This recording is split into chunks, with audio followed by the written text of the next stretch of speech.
In a world drowning in wickedness, where every thought and action was stained by violence, one man walked a different path. His name was Noah. He was a righteous man, blameless among the people of his time. And he walked faithfully with God. Seeing the corruption that had filled the earth, Noah's heart ached. He whispered to himself, "Lord, how long will this darkness cover the earth?" One day, while Noah was alone in a quiet field, a golden light broke through the clouds, and a voice, deep and calm, spoke to him. It was the voice of God. "Noah," the voice said, "the end of all flesh has come before me, for the earth is filled with violence because of them. I am about to destroy them with the earth. Build for yourself an ark of gopher wood, a vessel of salvation. It's for you, your family, and every living creature. I am going to bring floodwaters on the earth to destroy all life under the heavens." Trembling but humbled, Noah replied, "Yes, Lord. I will do everything just as you command me." And so the work began. Under the scorching sun, Noah and his sons, Shem, Ham, and Japheth, started to build. The massive wooden framework of the ark began to rise from the dry ground, a strange sight in a world that had never known such rain. As they hammered the giant beams and sealed the joints with pitch, people from the nearby towns would gather to mock them. "Noah," one would shout, "building a ship in the desert. Has the sun finally cooked your mind?" But Noah remained steady.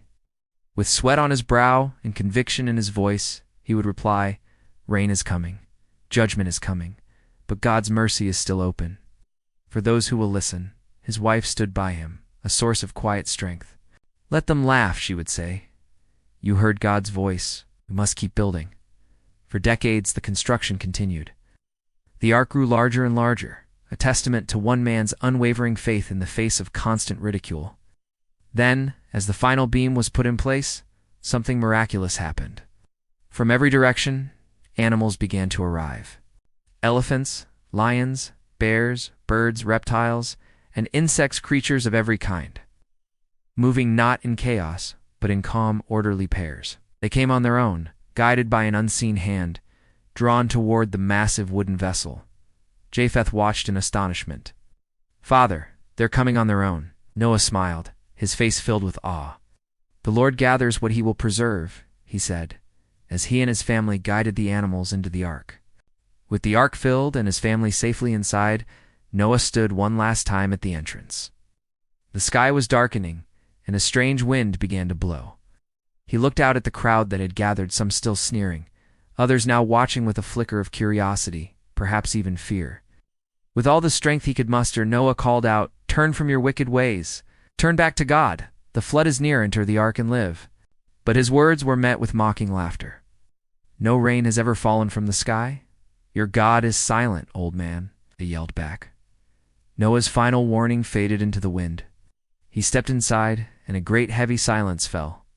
Then, with a deep groan that seemed to shake the very ground, the massive wooden door of the ark began to move.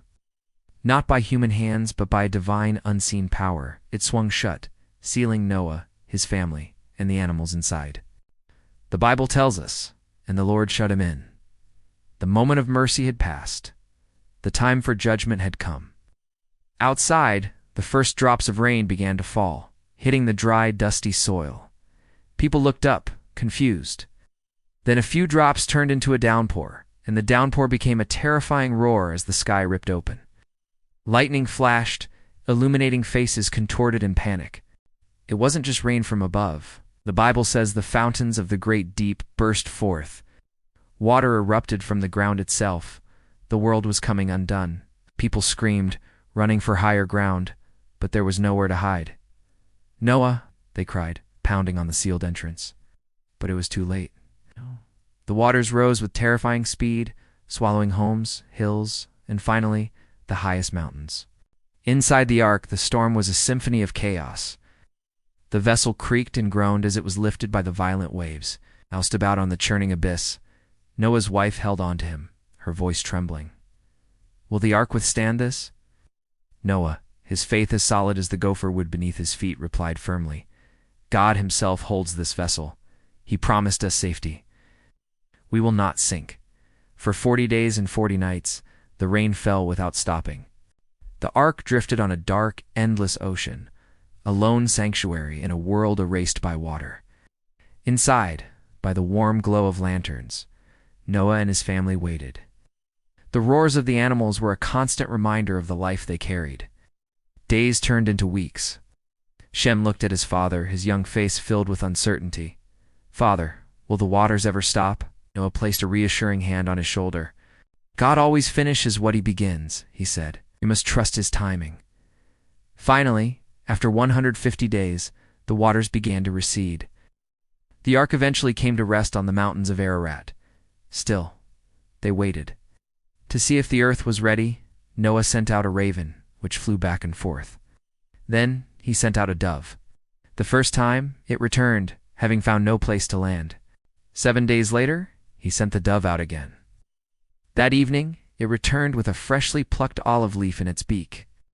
Hope surged through Noah's heart.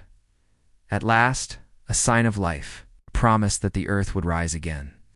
When God commanded him, Noah opened the door of the ark. He, his family, and all the animals stepped out onto fresh, clean ground. The air was pure. The world was new. As they looked around in wonder, a magnificent rainbow stretched across the sky, a brilliant arc of color against the clouds. And the voice of God spoke again, not in judgment, but in promise. "This is the sign of the covenant I am making between me and you and every living creature. Never again will a flood destroy all life. Whenever the rainbow appears in the clouds, I will see it and remember the everlasting covenant." Noah fell to his knees, overwhelmed with gratitude.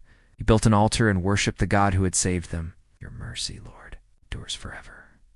From a world washed clean of its violence, God raised a new beginning.